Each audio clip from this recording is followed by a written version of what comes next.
హరే కృష్ణ. అందరికీ కూడా మన భాగవతామృతం కార్యక్రమానికి స్వాగతం అండి. కార్యక్రమం మొదలు పెట్టుకునే ముందు ప్రార్థనలు చేద్దాము. ఓం నమో భగవతే వాసుదేవాయ. ఓం నమో భగవతే వాసుదేవాయ. ఓం నమో భగవతే వాసుదేవాయ. నారాయణం నమస్కృత్య నరం చైవ నరోత్తమం దేవీం సరస్వతిం వ్యాసం తదో జయముదీరయేత్. శృణ్వతాం స్వకదా కృష్ణ పుణ్యశ్రవణ కీర్తన హృదయంతస్థో హి అభద్రాణి విధునోతి సుహృత్సతాం. నష్టప్రాయేషు అభద్రేషు నిత్యం భాగవత సేవయా భగవతి ఉత్తమ శ్లోకే భక్తిర్భవతి నైష్టకి. ఓం అజ్ఞానతిమిరాంధస్య జ్ఞానాంజనాశలాకయా చక్షురున్మిళితం యేన తస్మై శ్రీ గురవే నమః. శ్రీ చైతన్య మనోభీష్టం స్థాపితం యేన భూతలే స్వయం రూపా కదా మహ్యం దదాతి స్వపదాంతికం. వందేహం శ్రీగురో శ్రీయుతాపదకమలం శ్రీగురున్ వైష్ణవాంశ శ్రీరూపం సాగ్రజాతం సగణా రఘునాథాన్వితం త్వాం సజీవం సాద్వైతం సావధూతం హరిజనా సహితం కృష్ణ చైతన్య దేవం శ్రీరాధా కృష్ణ పాదాన్ సహగణా లలిత శ్రీ విశాఖాన్వితాంశ. హే కృష్ణ కరుణా సింధో దీనబంధో జగత్పతే గోపేశ గోపికా కాంత రాధా కాంత నమోస్తుతే.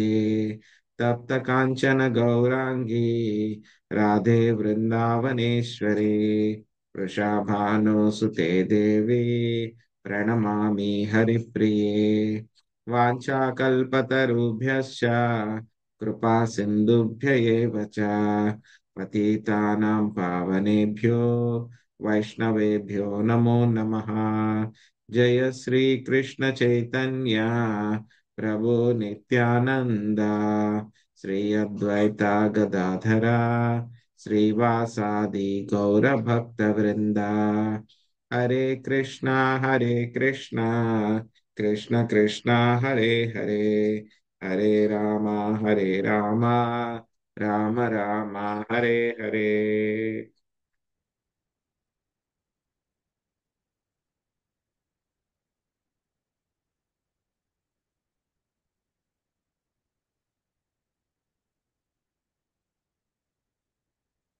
హరే కృష్ణ. సో ఈరోజు మనము శ్రీమద్ భాగవతము నవమ స్కందము 18వ అధ్యాయము 41వ శ్లోకం నుంచి నేర్చుకోవడానికి ప్రయత్నిద్దాము. తుర్రసుస్పోదిత పిత్రా ద్రుహ్యాశ్చానుశ్చ భారత ప్రత్యాచాక్యురధర్మాజ్ఞా యనిత్యే నిత్యబుద్ధయః.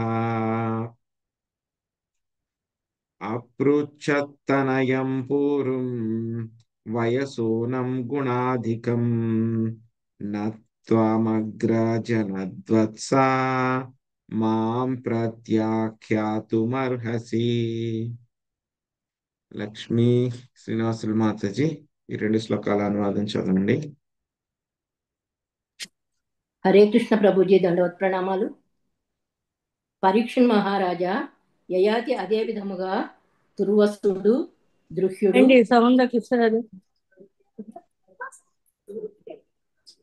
దృహ్యుడు అసువు అనువు అను ఇతర పుత్రులను తన వృద్ధాప్యమును తీసుకొని బదులుగా వారి యవనమును ఇచ్చుటను గూర్చి అర్థించెను.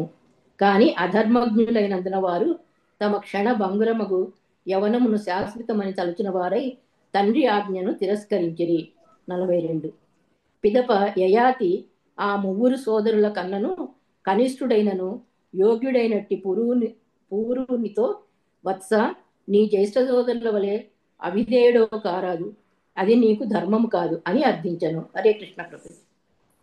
శ్రీ పురూరుం వాచ కోను లోకే మనుష్యేంద్ర పితురాత్మా కృతః పుమాన్ ప్రతికర్తుం క్షమో యస్య ప్రసాదాత్ విందతే పరం. కుమారి మాతాజీ మీరు అనువాదం భాష్యం చదవండి. హరే కృష్ణ ప్రభుజీ, దడత్ ప్రణామాలు ప్రభుజీ. పూరుడు పలికిన మహారాజా, ఈ లోకములో ఎవడు తండ్రి రుణమును తీర్చుకొనగలడు? భగవత్సాంగత్యమును పొందుటకు ఆ నెమ్ల అవకాశమున్నట్టి మనుష్య దేహము తండ్రి కరుణ చేతనే లభించుతున్నది. దేహమునకు తండ్రి బీజ ప్రధానం. ఆ బీజము క్రమముగా పెరిగి వృద్ధి చెంది చివరకు జంతువుల కనను ఉన్నత చేతనమును కలిగినట్టు పరిపూర్ణ మానవ దేహముగా తయారగును. మానవ దేహమునందు జీవుడు ఉన్నత లోకములను చేరగలడు. ఇంకను అతడు కృష్ణ భక్తి భావనాయుతుడైనచో భగవద్ధామనైన చేరగలడు. ఇటువంటి అతి ముఖ్యమైన మానవ దేహము తండ్రి అనుగ్రహము చేతనే లభించుతున్నది. కనుక ప్రతి ఒక్కడు తండ్రికి రుణపడి ఉండును. ఇతర జన్మలలో కూడా తల్లిదండ్రులను కలిగి ఉండుట నిస్సందేహమే.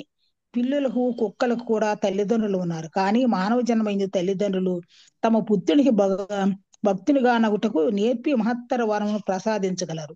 మనుజుడు భక్తుడైనచో జనన మరణ చక్రం నుండి పూర్తిగా బయటపడినందున గొప్ప వరదానమును బడిచిన వాడగను. కనుక తన సంతానములకు కృష్ణ భక్తి నేర్పడి తండ్రి ఈ ప్రపంచంలో అత్యంత దయాళుడైన తండ్రి కాగలడు. హరే కృష్ణ ప్రభుజీ. ఇంకా కొంచెం ఉంది కదా, జనమే జనమే.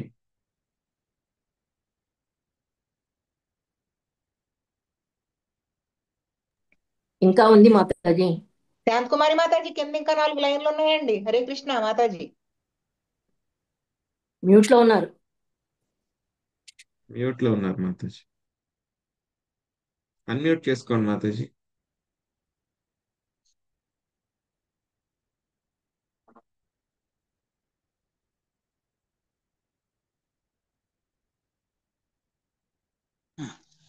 సారీ ప్రభు. జనమే జనమే సబే పితా మాతపాయ కృష్ణ గురు నాకి మీలే భజే హరియేయి. ప్రతి ఒక్కరికి తల్లిదండ్రులు ఉన్నారు. కానీ మనుజుడు గురుకృష్ణుల అనుగ్రహమును బడిచినచో ప్రకృతిని జయించి భగవద్ధామను చేరగలడు. హరే కృష్ణ ప్రభు. ఉత్తమశ్చింతం కుర్యాత్ ప్రోక్తకారీ తు మధ్యమః అధయో శ్రద్ధయా కుర్యా దకర్తోచ్చరితం పితుః. లక్ష్మీజీ మాతాజీ చదవండి శ్లోకం అనువాదం. హరే కృష్ణ ప్రభు. తండ్రి అభిమతమును ముందుగానే ఊహించి తద్రీతి వర్చించు పుత్రుడు ఉత్తముడు. తండ్రి ఆదేశము లభించినంతట కార్యము చేయువాడు మధ్యముడు. తండ్రి ఆజ్ఞను అశ్రద్ధతో నెరవేర్చువాడు అధముడు. ఇక తండ్రి ఆదేశమును నిరాకరించువాడు తండ్రి యొక్క మలము వంటివాడు. భాష్యము. యయాతి కనిష్ట పుత్రుడైన పూరుడు తండ్రి యొక్క ప్రస్తావనను వెంటనే అంగీకరించెను. అతడు కనిష్ఠుడే అయినను మిగులు యోగ్యుడై ఉండెను. తండ్రి అడగక ముందే దీనిని నేను అంగీకరించవలసి ఉండెను, కానీ నేనట్లు చేయలేదు. కనుక నేను మధ్యముడనే గాని ఉత్తమ పుత్రుడను గాను. కానీ తండ్రి మలముతో పోల్చబడి అధమపుత్రుడను మాత్రము నేను కాగోరను అని పూరుడు తలచెను. ఒక కవి పుత్రుని గూర్చి మూత్రమును గూర్చి కవితను చెప్పి ఉండెను. పుత్రుడు మూత్రము ఒకే మర్మాంగము నుండి బయటకు వచ్చును. పుత్రుడు భగవద్భక్తుడు అయినప్పుడే పుత్రుడు అనబడును. ఒకవేళ అతడు విద్యావంతుడు భక్తుడు కానిచో మూత్రముతో సమానమగును. హరే కృష్ణ. కృష్ణ చాలా స్ట్రాంగ్ వర్డ్స్. పుత్రుడు గురించి, పుత్రుడు ఏ విధంగా ఉండాలి అని చెప్పేసి. సో నిన్న మన చర్చిలో మనము చర్చించుకున్నాము. యయాతి మహారాజ్కి శుక్రాచార్యుడు శాపాన్నిచ్చి వార్ధక్యము, ముసలితనము, అదేవిధంగా కురూపి కింద అవ్వమని చెప్పి శాపం ఇచ్చారని. సో ఆ తర్వాత ఆయన మళ్ళీ ప్రాధేయపడితే కనుక ఆ శాపానికి కొంచెం చేంజ్ చేశారన్న. సో ఆయనకి ఆ యొక్క ముసలితనాన్ని కావాలంటే కనుక వేరే వాళ్ళకి ట్రాన్స్ఫర్ చేసేటువంటి వరాన్ని కూడా ఆయన ఇచ్చారన్నమాట. సో మొట్టమొదటిగా పెద్ద కుమారుడైనటువంటి యదుని అడిగారు. యదు అడిగితే గనక ఆయన సో ఆ, ఆయన దాన్ని నిరాకరించారనమాట. కానీ ఆయన యొక్క కారణం ఏమిటి? ఉన్నతమైనటువంటి కారణం ఉంది. సో అదేమిటి ఉన్నతమైనటువంటి కారణము? ఎందుకంటే కనుక నేను త్వరగా ఈ యొక్క ఇంద్రియ భోగం యవ్వనం ఏదైతే ఉందో దాన్ని పూర్తి చేస్తే కనుక ఏమవుతుంది? నేను త్వరగా భగవద్భక్తుని అవ్వచ్చు, భగవత్ సాన్నిధ్యానికి వెళ్ళవచ్చు. అందులోనూ ఆయనకి తెలుసు కాబట్టి నా యొక్క వంశంలో దేవాది దేవుడు శ్రీకృష్ణ భగవానుడు రాబోతున్నాడు అని చెప్పి తెలుసు కాబట్టి ఆయన రావడాన్ని నేను ఆలస్యం చేయకూడదు అని చెప్పేసి ఆయన నిరాకరించడం జరిగింది. కానీ ఈ యొక్క యయాతి యొక్క మిగతా ముగ్గురు కొడుకులు, మొత్తం 5గురు పుత్రులు కదా ఆయనకి, పెద్ద కొడుకు ఆయన ఒప్పుకోలేదు. మిగతా మధ్యలో ఉన్నటువంటి ముగ్గురు కుమారులు కూడా ఏంటంటే గనక ఆ యొక్క వృద్ధాప్యాన్ని తీసుకోవడానికి నిరాకరిస్తారనమాట. ఇంకా వేరే అవకాశం లేక ఇంకా యయాతి మహారాజు తన చిన్న కుమారుడైనటువంటి పూరుడు దగ్గరికి వెళ్తారనమాట. వెళ్ళి మీ అన్నగారులు ఆల్రెడీ నన్ను తిరస్కరించారు అందరూ కూడా, సో దయచేసి నువ్వు కూడా వద్దు, నేను చెయ్యను అని చెప్పి దయచేసి నన్ను తిరస్కరించవద్దు అని చెప్పి ప్రాధేయపడతారనమాట. సో దానికి పూరుడు సమాధానం చెప్తారనమాట. సో తండ్రికి నేను ఎంతో రుణపడి ఉన్నాను. తండ్రికి ఎంతో రుణపడి, ఎందుకంటే కనుక తండ్రి యొక్క దయ వలనే నాకు ఈ యొక్క భౌతిక శరీరం దొరికింది, మానవ జన్మ దొరికింది. ఈ మానవ జన్మను కనుక నేను కరెక్ట్ గా ఉపయోగించుకుంటే భగవత్ సాన్నిధ్యాన్ని పొందవచ్చు. సో కాబట్టి తల్లిదండ్రులకు రుణపడి ఉన్నాను కాబట్టి నేను తప్పకుండా ఈ యొక్క విషయం మీరు ఏదైతే అడుగుతున్నారో అది చేస్తాను అని చెప్పేసి మొత్తం కుమారుల యొక్క కేటగిరీస్ చెప్తారనమాట. అత్యుత్తమ కుమారుడు అంటే కనుక తండ్రి అడక్క ముందే చేసేటువంటి వాడు అనమాట. మధ్యముడు అంటే గనక అడిగిన తర్వాత చేసేటువంటి వాడు.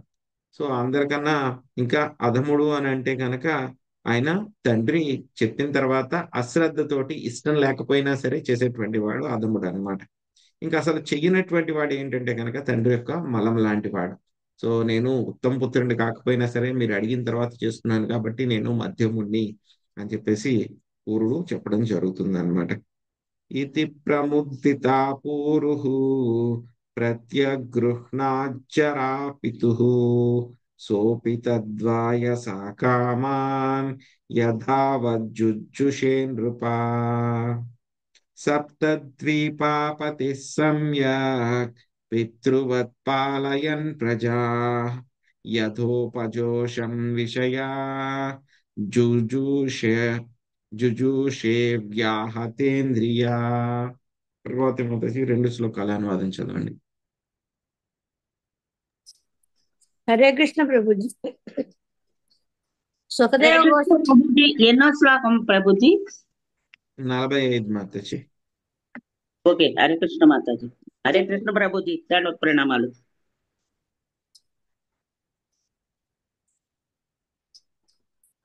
చదవండి మాతాజీ. హరే కృష్ణ ప్రభుజీ. సుఖదేవ గోస్వామి పలికెను, పరీక్షిత్ మహారాజా, ఈ ప్రకారము పూరుడు సంతోషముగా తండ్రి యొక్క వార్ధక్యమును స్వీకరించిన అతని యవ్వనమును స్వీకరించిన యయాతి యథోచితముగా విషయభోగములను అనుభవించను. 46 పిమ్మట యయాతి సప్తద్వీప సమన్వితముకు ప్రపంచమునకు చక్రవర్తి ప్రజలను కన్న తండ్రి వలె పాలించెను. తనయుని యవ్వనమును స్వీకరించిన కారణమున అతని ఇంద్రియములు వైకల్యము పొందలేదు. ఆ ప్రకారము అతడు కోరినంత భోగమును అనుభవించెను. హరే కృష్ణ. దేవయాన్యాప్యామదినం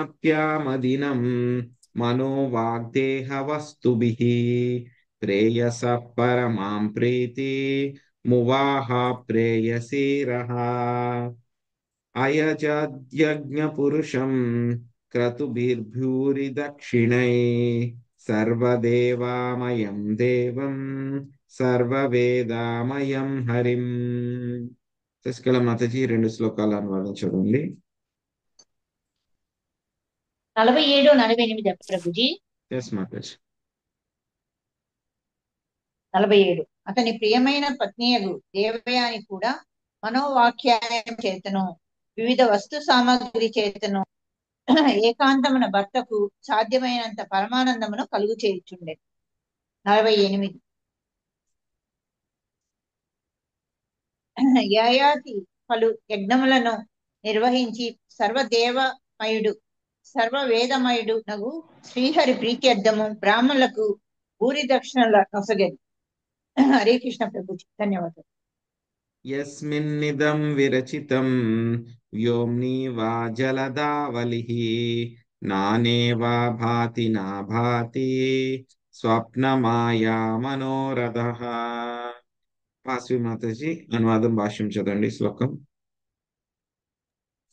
హరే కృష్ణ ప్రభుజీ. ఈ జగత్తును సృజించిన వాసుదేవుడు మేఘధారణము చేయు ఆకాశము వలె సర్వవ్యాపిగా ప్రకటమగును. జగత్తు లయించినప్పుడు సమస్తము ఆ విష్ణువునందే విలీనము చెంది అంతయు అగోచరమగును. భాష్యము. భగవద్గీత 7.19 యందు శ్రీకృష్ణ భగవానుడు ఇట్లు పలికెను: బహునాం జన్మనామంతే జ్ఞానవాన్ మాం ప్రపద్యతే వాసుదేవః సర్వమితి సా మహాత్మా సుదుర్లభః. సంపూర్ణ జ్ఞానం కలిగిన వాడు బహు జన్మ మృత్యువుల పిదప నన్నే సర్వకారణ కారుణ్ణిగును సమస్తముగును తెలుసుకొని నాకు శరణు జొచ్చును. అట్టి మహాత్ముడు అతి దుర్లభుడు. వాసుదేవుడే పరబ్రహ్మము పరతత్వమునై ఉన్నాడు. అది ఆదియందు సమస్తము అతని యందే నిలిచియుండెను. అత్యమున సమస్త సృష్టి అతని యందే ప్రవేశించును. ఆ దేవదేవుడు ఎల్లరి హృదయములలో వసించియున్నాడు. సర్వస్య చాహం హృది సన్నివిష్టః. అతని నుండియే సమస్తము ఉద్భవించినది. జన్మాద్యస్య యతః. కానీ ఈ భౌతిక సృష్టి ఎంతయు తాత్కాలికమైనది. స్వప్నము అనగా కళ, మాయ అనగా భ్రమ, ఇక మనోరథం అనగా మానసిక కల్పనము. స్వప్నము, మాయ, మనోరథము లలునవి తాత్కాలికములు. అదే విధంగా భౌతిక సృష్టి ఎంతయు తాత్కాలికమైనది. కానీ దేవదేవుడగు వాసుదేవుడు శాశ్వత పరతత్వము. హరే కృష్ణ. Thank you Prabhuji. తమేవా హృది విన్యస్య వాసుదేవం గుహాశయం నారాయణమనీయాంసం నిరాశీరాయజత్ ప్రభుం. ఏవం వర్షసహస్రాణి మనఃషష్టైర్మనః సుఖం విదధానోపి నాతృప్య సార్వభౌమా కదింద్రియై.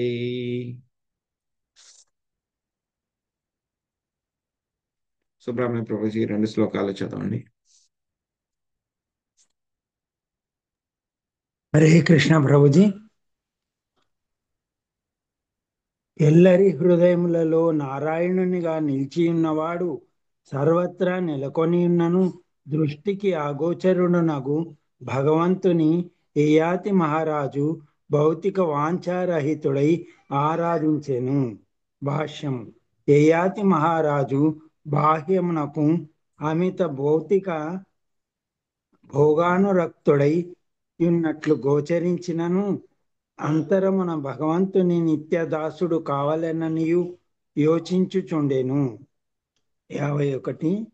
యయాతి ప్రపంచ చక్రవర్తి అయి మనస్సును పంచేంద్రియములను 1000 సంవత్సరముల కాలము విషయభోగములలో నెలకొల్పినను సంతృప్తుడు కాజాలకపోయెను. భాష్యం. ఇంద్రియములు మనస్సు కృష్ణ భక్తి భావనలో నెలకొనినప్పుడే కదింద్రియములు మలినేంద్రియములు పరిశుద్ధము కాగలవు. సర్వోపాధి వినిర్ముక్తం తత్పరత్యేవ నిర్మలం. మనుజుడు సమస్తమగు ఉపాధుల నుండి విడివడవలెను. అతడు భౌతిక జగత్తుతో తాదాత్మ్యము చెందినప్పుడు అతని ఇంద్రియములు అపవిత్రములగును. కానీ అతడు ఆధ్యాత్మికానుభూతిని బడసి తన్ను భగవద్దాసునిగా భావించినప్పుడు అతని ఇంద్రియములు శీఘ్రమే పవిత్రములగును. పవిత్రములగు ఇంద్రియములను భగవత్ సేవలో నెలకొనజేయుటయే భక్తి. హృషికేశ సేవనం భక్తిరుచ్యతే. జీవుడు వేల కొలది సంవత్సరములు ఇంద్రియ భోగమును అనుభవించవచ్చును. కానీ ఇంద్రియములు పవిత్రము కానంత వరకు అతడు సుఖవంతుడు కాజాలడు. శ్రీమద్ భాగవతము నందలి యయాతి యవ్వనమును మరలా పొందుట అను 9వ స్కందములోని 18వ అధ్యాయమునకు భక్తి వేదాంత భాష్యము సమాప్తము. హరే కృష్ణ హరే హరే కృష్ణ కృష్ణ కృష్ణ కృష్ణ కృష్ణ కృష్ణ హరే హరే హరే హరే హరే రామ రామ హరే హరే రామ రామ రామ రామ రామ హరే రామ హరే. హరే హరే. హరే కృష్ణ ప్రభుజీ. సో ఎప్పుడైతే కనుక పూరుడు ఆ విధంగా ఆయనకి యవ్వనాన్ని ఇవ్వడానికి అంగీకరించాడో ఏమైంది, ఇద్దరు కూడా ఆ యయాతి మహారాజు ఆయన యొక్క వార్ధక్యాన్ని ఆయనకి ఇచ్చేశాడు, పూరుడి యొక్క యవ్వనాన్ని యయాతి మహారాజు స్వీకరించారు అన్నమాట. స్వీకరించిన తర్వాత అప్పుడు యయాతి ఆయన పరిపాలన ఎలా ఉంది అనేటువంటిది మనకి చెప్తున్నారన్నమాట. సో మొత్తము యయాతి మహారాజు మొత్తం 7 ద్వీపాలతో ఉన్నటువంటి భారత వర్షంలో మొత్తము ఆ యొక్క 9 ద్వీపాలు ఏవైతే ఉన్నాయో వాటిని అన్నిటినీ కూడా మనకి ఆయన భారత వర్షంలో ఉన్నటువంటి 9 ద్వీపాలను కూడా ఆయన పరిపాలించారనమాట. సో ఆ యొక్క 9 ద్వీపాలు ఏంటంటే కనుక ఇంద్రద్వీప, కాశేరు, తామ్రవర్ణ, ఆ, గవాస్తిమాన్, నాగద్వీప, సౌమ్య, గంధర్వ, వరుణ, నవద్వీప. ఇవి 9 ద్వీపాలని కూడా ఆయన చక్కగా పరిపాలించారు. ప్రజలందరినీ కూడా ఎలా పరిపాలించారు ఆయన? కన్న తండ్రిలాగా ప్రజలందరినీ కూడా పరిపాలించారు అన్నమాట. సో ఆ తర్వాత ఇంకా ఆయన ఇంకేం చేశారు? ఆయన తన యొక్క భార్య అయినటువంటి దేవయానితో పాటు ఆయన ఇంద్రియ భోగాల్ని అనుభవించారు. దేవయాని కూడా ఏం చేసింది? మొత్తం భర్తకి పూర్తిగా ఆనందాన్ని కలిగించడానికి ఆవిడ అన్ని రకాలుగా కూడా ప్రయత్నించింది అన్నమాట. ఇంకా రాజు యొక్క బాధ్యత ఏమిటి అంటే కనుక యజ్ఞాలన్నింటినీ కూడా నిర్వహించాలి. కాబట్టి యయాతి మహారాజు ఎన్నో యజ్ఞాల్ని ఆయన చేయడం జరిగిందనమాట. ఆ యజ్ఞాలన్నింటిలో కూడా బ్రాహ్మణులకు అందరికీ కూడాను చాలా చక్కగా వాళ్ళందరికీ దక్షిణలన్నీ కూడా ఇవ్వడం జరిగిందనమాట. సో ఇవన్నీ కూడా యజ్ఞాలు ఇవన్నీ చేస్తున్నారు, భోగం చేస్తున్నారు, రాజ్యం చేస్తూ ఉన్నారనమాట. కానీ ఏంటంటే కనుక యయాతి మహారాజ్కి లోపల అండర్ కరెంట్ అన్నమాట. లోపల ఒక ప్రవాహం జరుగుతూ ఉంటుందన్నమాట. సో ఆ యొక్క ప్రవాహం ఏమిటి అని అంటే కనుక ఆయన ఆలోచిస్తూ ఉన్నారనమాట. సో ఏం ఆలోచిస్తున్నారు? ఈ జగత్తుని సృష్టించినటువంటి వాసుదేవుడు మేఘధారణం చేసేటువంటి ఆకాశంలాగా అన్ని చోట్ల కూడా వ్యాపించి ఉన్నారు. జగత్తు లయమైనప్పుడు మొత్తం అంతా కూడా మహావిష్ణువులోనే అంతా లీనమైపోతుంది. అందరి హృదయాల్లో కూడా నారాయణుడిగానే ఉన్నాడు ఆయన, మన యొక్క దృష్టికి అగోచరుడు. సో కాబట్టి నేను అతన్ని ఆరాధించాలి అని చెప్పి యయాతి మహారాజు భౌతిక వాంఛారహితుడై ఆ యొక్క నారాయణ్ణి ఆరాధించారనమాట.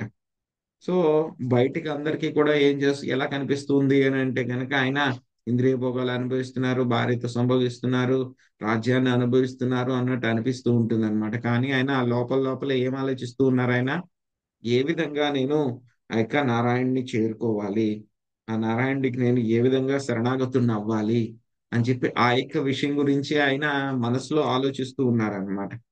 సో ఏ విధంగా చేయాలి, ఏ విధంగా చేయాలి అని చెప్పేసి ఆయన ఆలోచిస్తూ ఉన్నారు. మొత్తము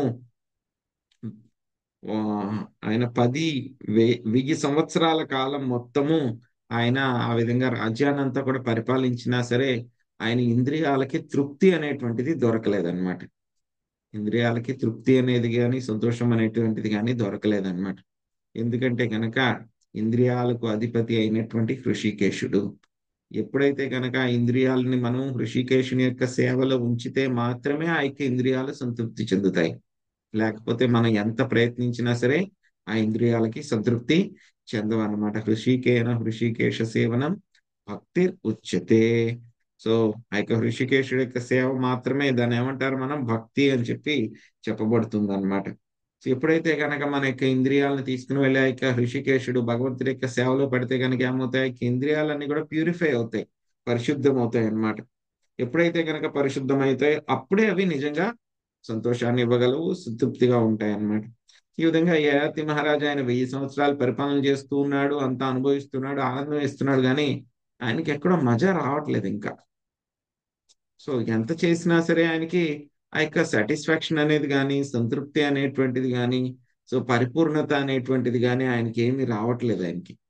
సో ఎలా చేయాలి, ఏమిటి అని చెప్పి ఆయన ఆలోచిస్తూ ఉన్నారు. పేర్లలుగా ఏంటి? ఆ యొక్క నారాయణ్ణి భౌతిక వాంఛారహితంగా ఆయన సేవ చేస్తూ ఉన్నారనమాట.